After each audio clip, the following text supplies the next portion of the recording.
if you were to have like a cup of coffee with your business, if your business was a person and it had like its own identity and it has its own way to like talk to you, and you asked it, what do you need right now? And the answer is not you. It's not you. It's not you. It needs someone with better expertise. It needs systems. It needs a software tool that's a little expensive, but it's going to help you go a long way. Then you're probably operating either from an ego or from like just a short-sighted view.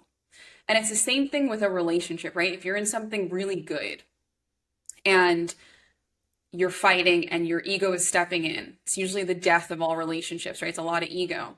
And your relationship needs nurturing or, a sober conversation without emotion, you're probably operating from an ego. And so I like to have people think about their business as a third person.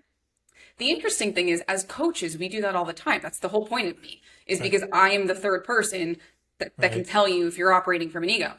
But if you're doing this, if you're thinking about this by yourself, to me that shifted things because when I thought of my business as a third person, I realized it didn't need me, actually.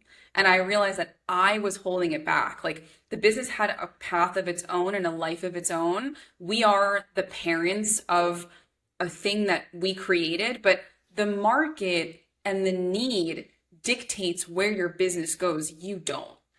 And so, sometimes we're like, well, I want it to be this and I want it to be that and I want the product to be this. And it's like, well, it's now a baby, you birthed it, but it wants to go in a different direction. And if you can't see that you're holding it back, ask yourself, think of it. If you had a cup of coffee with your business and you said, what do you need from me right now to grow, to be big? And the answer is not you, then, probably have to make some changes.